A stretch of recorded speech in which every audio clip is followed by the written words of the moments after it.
It's official. For the first time ever, a mainline Street Fighter game is finally getting guest characters, and fans are feeling somewhat mixed about this whole situation. It's very simple to understand why people would love something like this. We're essentially getting Capcom versus SNK again. But I think why there are some that aren't on board with this whole thing is multi-layered and not as straightforward as you might think. As you saw in my latest reactions, I'm personally very hyped for this whole thing. Oh my god, it's Terry! But to play devil's advocate, let's break down the potential cons with this whole Street Fighter having guest character situation. The first thing some fans are feeling at the moment is neglect. When games don't have guest characters, all fans really have to expect is popular DLC picks mixed with a few niche ones. However, when the endless number of potential guest characters are added into the selection pool, the chances of some characters getting picked up are very slim to none. This exact issue is very prominent in games like Mortal Kombat. Between Classic MK, Midway MK, and New Age Reboot MK, there's an insanely large amount of characters to choose from for a base roster and DLC, and majority of those characters will probably never even make it to a light of day because Terminator, Joker, Spawn, and many others took their potential spots. Who are you? I'm your worst nightmare.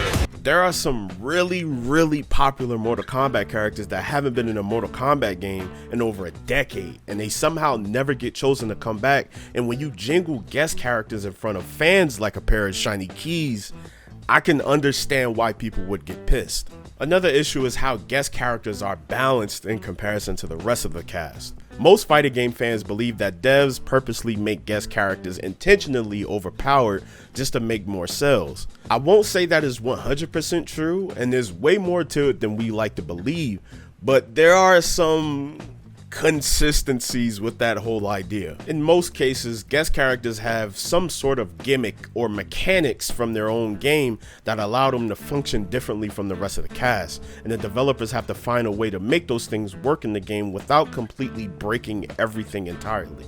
Sometimes this is done pretty well, and other times you get Akuma and Geese in Tekken 7. I want to see parties, man. Oh my god, look at the health. And the demon, let's go. I can't believe what we're seeing here. Look at the life bar.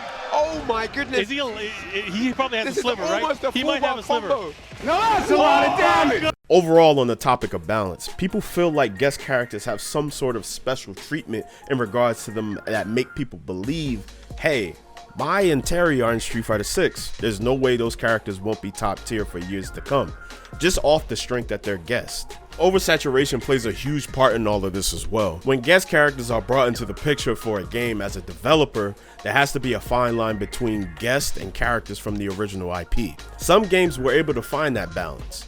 Yes, Tekken 7's first 3 DLC characters were guests, but Harada and Michael Murray also dedicated damn near an entire season to highly requested fan favorites. They even stopped doing guests entirely after a while and focused on original characters and more fan favorites. For example, Takeda is easily my favorite Mortal Kombat character, and he instantly became a fan favorite with his debut in Mortal Kombat X, and one of the most requested characters for a Mortal Kombat game. And guess what?